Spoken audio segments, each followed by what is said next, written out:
Oui, Monsieur le Président, mes chers collègues. Donc ce rapport est très important. Il est temps réellement de s'interroger sur la politique de l'habitat que l'on nous demande de cautionner par nos votes successifs. Pourquoi s'interroger? Parce qu'à mes yeux, il devient insupportable de toujours être montré du doigt en tant que maire ou élu, car nous ne ferions jamais assez. Mais peut-être cela satisfait-il la majorité d'entre nous. Pour ma part, j'ai atteint le trop-plein de l'hypocrisie dans laquelle on me demande d'avancer. Cela fait des années que la politique de l'habitat nous contraint de ces incohérences et je vais donc vous exposer mon analyse de la situation en me basant sur ce que je connais le mieux, le territoire de la commune de Villenave-d'Ornon. Je ne reviendrai pas sur les célèbres lois de 2017 qui nous a obligés littéralement du jour au lendemain à atteindre les 25% de logements sociaux alors que nous avions en principe jusqu'en 2025 pour y arriver. Elle a contribué à punir d'une manière instantanée toutes les communes étant en déficit, peu importe les efforts déjà effectués par les uns ou par les autres. Bien entendu, personne, et surtout pas les donneurs d'ordre, n'est venu expliquer aux habitants ce que cela impliquait. Il fallait bien laisser les maires se débrouiller. C'est pour cela que j'en ai assez de servir de punching ball à longueur de temps et qu'en plus, car je ne pense pas être le seul, loin de là, nous donnions l'impression d'aimer cela en ne réagissant jamais à rien. Pendant plusieurs années, j'ai eu les honneurs de la presse locale et des réseaux sociaux en raison de l'urbanisation dite galopante de Villenave-d'Ornon. Et selon la formule consacrée par toute opposition municipale qui se respecte, j'étais un bétonneur invétéré.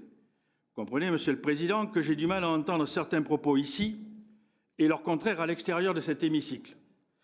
Je vais donc, si vous me permettez, m'autoriser quelques chiffres. Pour la période triennale 2017-2019, la commune a présenté un taux de réalisation de logements sociaux à hauteur de 2381%. En 2022, nous sommes à 23,5% de logements sociaux.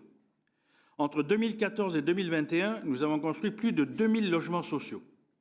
Ainsi, la production importante de logements sociaux ou non, mixité sociale oblige, a eu pour conséquence mécanique une très forte augmentation de la population villenavaise dans un laps de temps très réduit.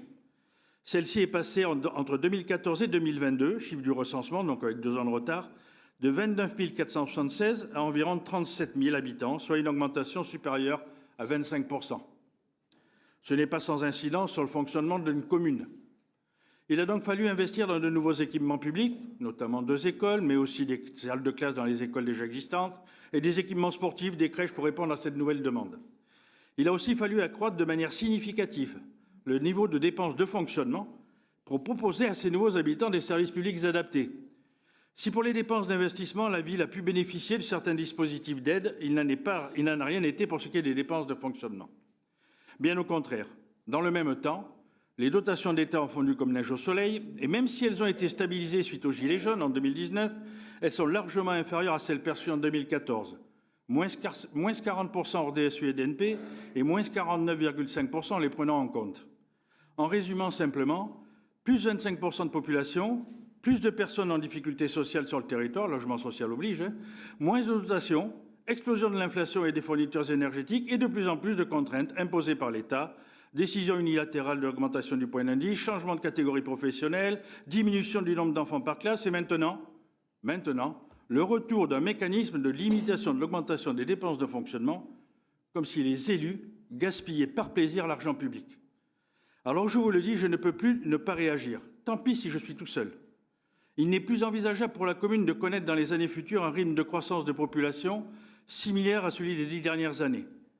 Je trouve regrettable que malgré les efforts significatifs réalisés par la commune doive toujours s'acquitter d'une pénalité avoisinante les 112 000 € en 2022, pour non-atteinte de l'objectif de 25%.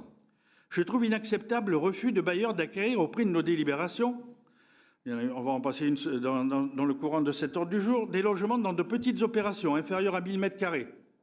Si vous voulez, je vous transmettrai ces refus écrits. Seule la commune est punie, pas le bailleur. Normal, peut-être, j'en sais rien. Il est hors de question donc de continuer de subir des critiques et des punitions incessantes. On ne construit pas du logement social, on se fait punir. On construit beaucoup, mais pas assez, on se fait punir. Et en plus, on se fait engueuler par nos administrés, mais aussi et surtout par nos opposants. Parce que l'on bétonne, soi-disant. Et oui, pour certains, le logement est synonyme de bétonisation. Quand arrête-t-on cela? Quand serons-nous ensemble capables de dire stop à l'incohérence? J'ai le sentiment que le rapport que nous examinons aujourd'hui glisse sur tout cela et que parce que nous avons subi les foudres préfectorales, nous repartons comme en 14, la fleur au fusil au nom de, je cite, l'urgence. Oui, il y a urgence. Oui, des milliers de personnes attendent un logement. Oui, il faut agir. Et je pense que pour ce qui me concerne, et pour d'autres aussi, avoir montré l'exemple. Oui, nous devons agir, mais pas à n'importe quel prix, et pas toujours en rejetant toute la responsabilité sur les maires. Je suis intervenu en bureau la semaine passée et j'ai exprimé le souhait d'avoir une visibilité très précise de ce qui avait été fait commune par commune en termes de construction de logements sociaux et autres, et en connaître la variation depuis 2014 par exemple. Je réitère ma demande en espérant qu'elle n'ira pas finir comme les précédentes. D'ailleurs, je la complète, comme j'en avais déjà exprimé le souhait, pour avoir des données relatives au développement économique, commune par commune, sur la même période. En effet, il n'est pas possible de parler logement sans parler emploi. Et je l'avoue, j'ai la sensation que les emplois partent toujours au même endroit et qu'ensuite chacun se plaît à souligner la thrombose de certains axes routiers servant aux liaisons domicile-travail. Et s'il y avait un grand chantier lancé pour cela, pour cette fin de mandat, Monsieur le Président, ce serait sûrement celui de la mise en lien géographique des emplois et des logements. Une vraie stratégie d'aménagement du territoire. On ne peut pas continuer à se satisfaire de 25% de logements sociaux partout sur le territoire sans mettre en avant un juste équilibre du développement économique et de l'emploi. Une vraie révolution sur notre métropole. La solidarité instaurée réellement avec en ligne de mire le partage des richesses, de l'accès au travail à proximité de son lieu de vie, de la préservation de notre environnement par la limitation des déplacements. J'ai bientôt fini, Monsieur le Président et mes chers collègues. Encore 2 points qui me semblent importants d'aborder. L'attribution des logements sociaux qui aboutit souvent à offrir une solution d'accueil à l'opposé du lieu d'activité du locataire. Sûrement que cela satisfait un grand nombre de décideurs, car rien ne change.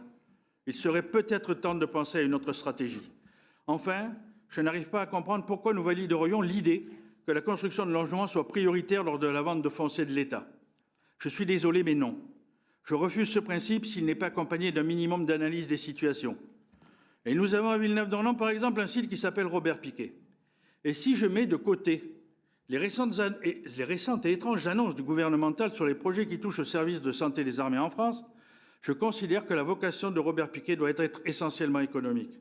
À ce jour, il est prévu sur les 23 hectares de terrain concernés, 5 seraient réservés pour le logement, 10 seraient conservés en espace paysager et le reste, 8 hectares, vous voyez que ce n'est pas beaucoup, permettrait d'accueillir de l'activité économique dans toute sa dimension, production, formation, recherche, etc.